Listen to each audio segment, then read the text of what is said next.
Assalamualaikum warahmatullahi wabarakatuh. Halo teman-teman semua, gimana nih kabar kalian?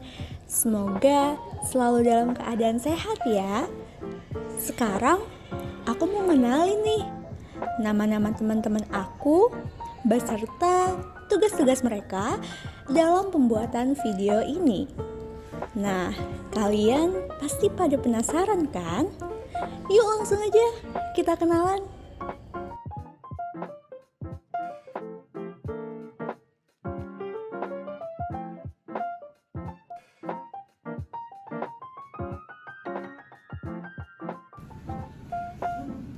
Halo guys, kenalin nama aku Asma Surfiana. Aku dari Prodi KPI semester 1, kelompok 1 Ulumul Hadis. Di sini aku sebagai editor dan kameramen 1. Dah. Halo guys, nama aku Saudatu Saidah As-Sawiyah, biasa dipanggil SAIDAH, dari Prodi Komunikasi dan Penyiaran Islam, Fakultas Usuluddin dan Dakwah, kelompok 1 Ulumul Hadis, sebagai editor dan kameramen 2.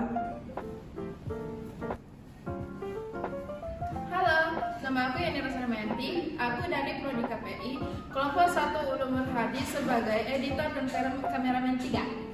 Dah. Hai, nama aku Lizatul Fitria. Aku dari Prodi KPI, Fakultas Usuluddin dan Dakwah, kelompok 1 Ulumul Hadis. Aku sebagai kameramen dan editor keempat.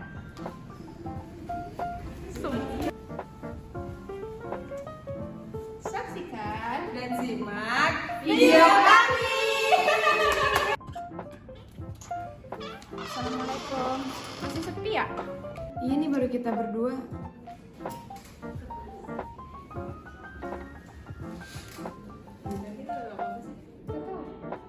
Ini aku harus nikahin sisa air sama minum dulu. nanti aja lagi. Iya. Kamu belum makan juga? Iya, nanti aja deh, soalnya dosen mau datang. Assalamualaikum. Waalaikumsalam. Hai. Kalau datang aja sih kan, Ih, rajin aku nih. rajin kita nih duluan sih. Gitu. Itu tuh satu berarti baru 3 orang, kita itu puluhan. Jadi maksudku bukan itu udah rajin. Bisa aja. Oh ya, pas kemarin aku mama belajar Ulumul Hadis, aku nggak paham materinya. Soalnya kemarin aku kamar mandi, boleh jelasin nggak? Boleh. Daripada kamu bingung, mending abis ini kita lihat video satu ini. Iya, podcast. Iya, podcast. Selamat menyaksikan. Simak dan amati ya, guys. Dadah. Assalamualaikum warahmatullahi wabarakatuh. Halo teman-teman semua, perkenalkan nama saya Nisrina Barwati. Nah, di video kali ini aku ingin mengajak kalian semua buat belajar bareng. Pasti kalian pada penasaran kan kita mau belajar bareng dengan siapa, dan juga kita mau ngebahas apa sih di malam ini. Tapi rasa penasaran kalian ditahan dulu ya, karena untuk sekarang aku mau kenalin ke kalian 2 teman aku yang bakalan ikut belajar bareng dengan kita. Di samping kanan aku ada Kak Ulfa. Halo Kak Ulfa, boleh say halo ke kamera? Halo. Dan di samping kanan Kak Ulfa ada Kak Zalfania. Halo Kak Zalfania, boleh say halo ke kamera? Nah, tadi kan kita udah kenalan. Gimana biar kita makin akrab, kita nanya-nanya kabar mereka dulu nggak sih? Kak Ulfa, gimana kabarnya hari ini? Alhamdulillah baik. Oke, untuk Kak Zalfania, gimana kabar Kakak? Oke, nah untuk mempersingkat waktu, gimana kalau misalnya kita langsung aja masuk ke agenda kita, yaitu belajar bareng bersama kelompok 1. Oke, pada kesempatan kali ini kita akan membahas tentang pengertian, kedudukan, dan fungsi hadis. Pertama-tama kita akan membahas tentang sinonimitas hadis. Mungkin ada sebagian dari kalian yang udah tahu tentang pengertian dari sinonimitas hadis, tapi buat kalian yang belum, izinkan aku buat ngasih tahu ke kalian apa sih pengertian dari sinonimitas hadis itu. Jadi arti dari sinonimitas adalah dua kata atau beberapa kata yang berbeda tapi memiliki makna yang sama. Jadi gimana nih teman-teman semua, sudah pada tahu kan pengertian dari sinonimitas itu? Oke, selanjutnya kita akan masuk kembali ke pembahasan pertama, yaitu mengenai sinonimitas dari hadis. Oke Kak Ulfa, aku mau tanya nih, sinonimitas dari hadis itu ada apa aja sih? Oke, baik. Jadi kali ini yang pertama kita akan bahas sinonimitas dari hadis. Sebelum kita masuk ke sinonimitas hadis, perlu diketahui dulu apa sih pengertian dari hadis itu.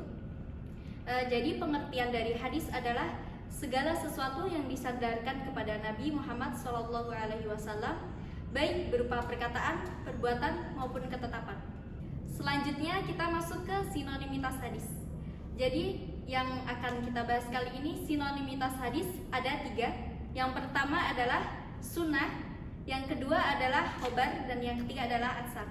Yang pertama ada sunnah.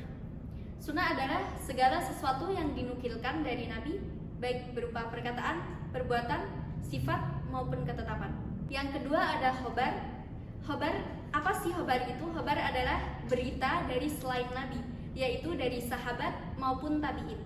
Yang ketiga atsar. Atsar adalah berita dari sahabat dan tabi'in. Nah, jadi ketiganya tadi ada sunnah, khobar, dan atsar merupakan sinonim daripada hadis. Nah, selanjutnya kita akan membahas tentang pengertian dan perbedaan antara hadis qudsi dan Al-Quran. Oke, Kak Ulfa, boleh dijelasin lagi tentang hal ini?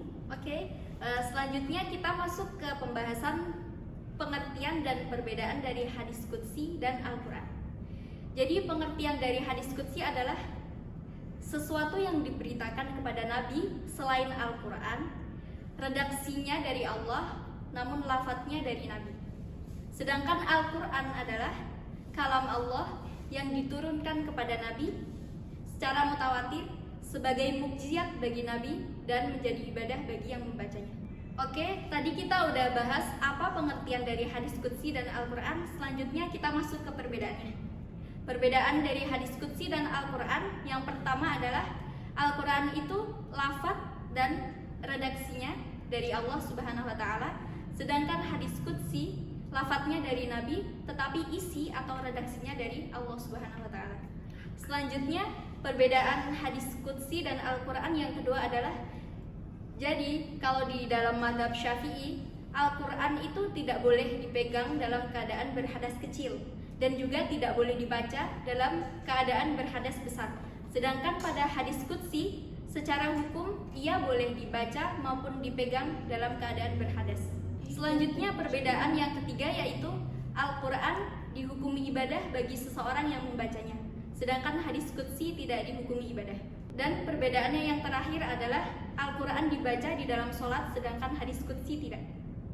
Pembahasan selanjutnya yaitu tentang kedudukan hadis sebagai sumber hukum Islam yang akan disampaikan oleh Kak Zalfa. Kepada Kak Zalfa dipersilakan. Materi selanjutnya yakni adalah kedudukan hadis sebagai sumber penetapan hukum Islam, yakni di mana seluruh umat Islam baik yang ahli nakal maupun ahli akal sudah sepakat bahwa hadis atau sunnah merupakan dasar hukum Islam setelah Al-Quran. Untuk mengetahui sejauh mana kedudukan hadis sebagai sumber hukum Islam dapat dilihat dari beberapa dalil, yakni dalil nakli maupun dalil akli sebagai berikut. Yang pertama yakni adalah dalil Al-Quran dalam surah Al-Imran ayat 179 yang menerangkan tentang kewajiban mempercayai dan menerima segala yang disampaikan oleh Rasul kepada umatnya untuk dijadikan pedoman hidup.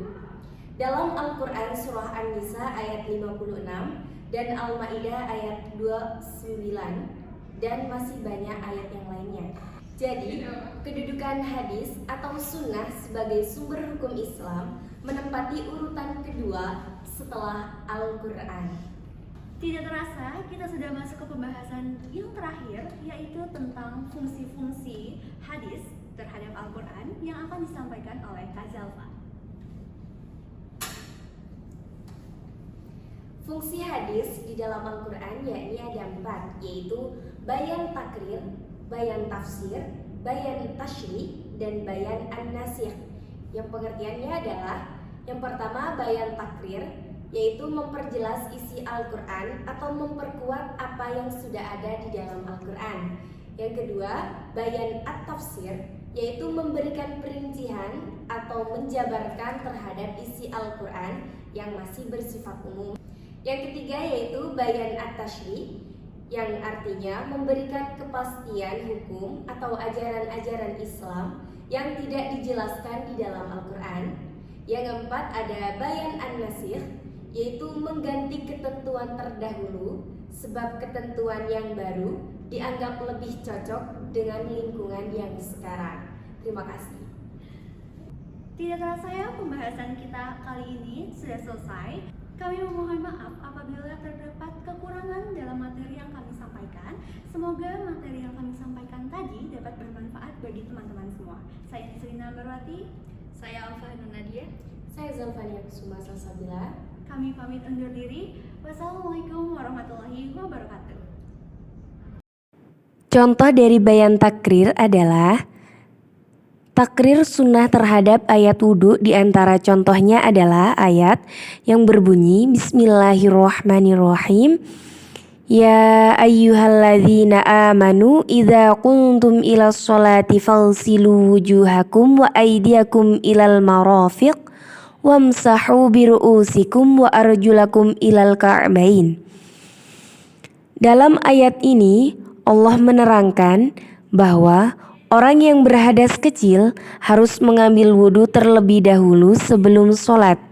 Kemudian pernyataan ini diperkuat lagi oleh sunnah Nabi yang diriwayatkan oleh Bukhari Muslim dari Hammam ibnu Muhabbih. Ia mendengar Abu Hurairah berkata, Rasulullah Shallallahu Alaihi Wasallam bersabda, tidak diterima sholat orang yang berhadas sampai ia wudhu.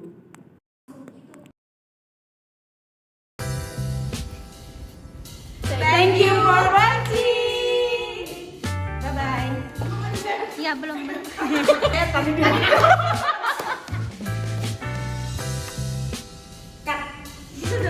Yuk. Thank you for watching.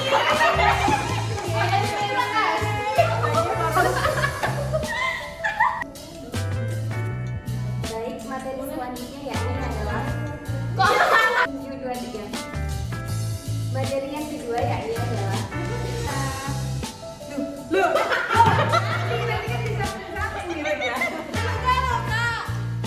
Dia